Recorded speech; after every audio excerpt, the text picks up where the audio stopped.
Did you ever kind of picture this path for you when you were really young? No. No, not at all. Not at all. No, not at all. I mean, I think, just coming from a small town in Minnesota, I barely could see beyond my own feet, right? So you're just a normal kid, and upon reflection, you can see certain things that are paving your way for a bigger picture. But at that time, growing up, no. I mean, I wanted to be a veterinarian. I didn't know what I wanted to study in college. It was really the getting hurt playing college football that really kind of woke me up to be like, why don't I just study this this body and this frustration that I have that I can't play anymore.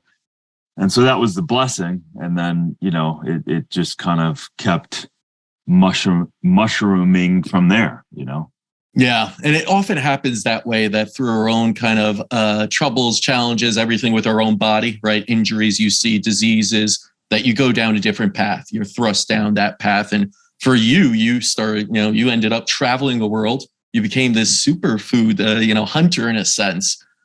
How do you assess even that word superfood? What does it mean to you?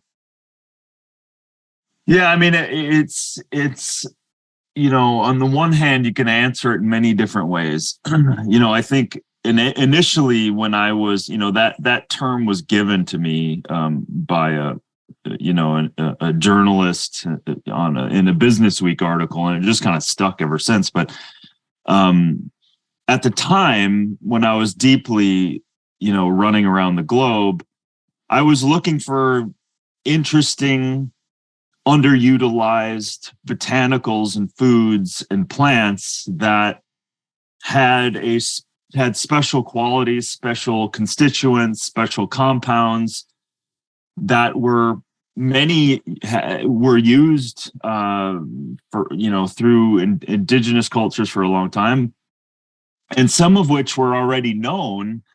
But what I realized is all of this, the way that they were processed, were kind of neutering the plant or undercutting the efficacy. So that's what got me kind of, traveling to see what was really going on, who was growing it, how they were growing it, and what conditions they were growing it in. And then how was it processed? Because all of that work of nature doing its thing, building upon curcumin in turmeric in India, building the maca meads and maca in 14,000 feet in the Andes. You do all of that work that nature does, and then all of a sudden you're processing it and heating it and killing it. I just wasn't interested in that. I said, well, we need to make sure that what is in these very historical plants, meaning they've had a long history of efficacy and use, let's keep them intact as much as possible and deliver that nutrient density, those constituents that are required kind of in this day and age, right? So because of all the stressors and challenges we have, I really wanted to continue to be a liaison for what nature had done and concentrated those nutrients in particular foods and botanicals. So superfoods became for me just necessary plants that have a high level of nutrient capacity per calorie or per measured unit, right? So you can look at some examples of that people are probably asking. So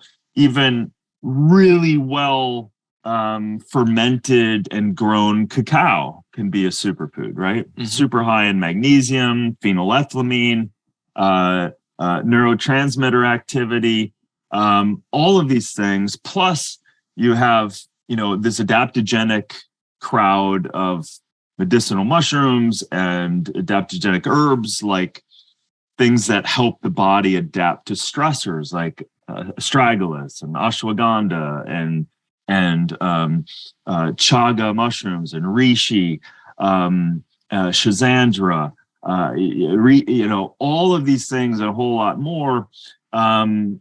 These are, botanicals that are geared to help the body deal with these stressors. So I was attracted to plants that had their own mission as it related to us consuming them, right? We have this very, very tight relationship with plants because they've been our medicines way before we put on lab coats and created the American Medical Association. So that was my little way, and innocently coming from, my dad being a professor at the University of Minnesota, working a lot with actual farmers and teaching them business and economics.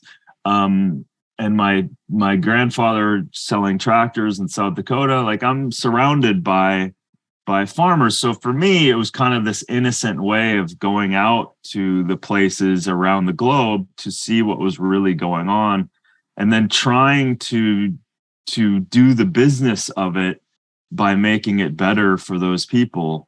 And then the ultimate benefit was that whole chain.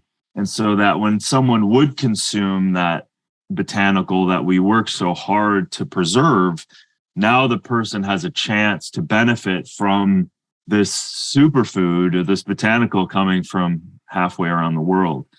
And so the other quicker way I will answer that too is a superfood can be as easy as, a store-bought conventional potato is a lot different than you going out and planting your own sweet potatoes in cultivated, rich soil. Right. So comparing the two may look the same, but can be radically different in terms of the micronutrients and even antioxidants and mineral complexities that could have. So one could argue that this one is a little more super than this one. Right. So there's no real definition of a superfood. It's just really, I think the focus is on making food better, right? Than where we've gotten to. Where we've gotten to is a little off center. Yeah. Sure. No, I feel like unadulterated nature provides superfoods all around, right? And it depends on you as a person as well. What is to you that superfood, because we're all quite different and have different ability to digest things and everything.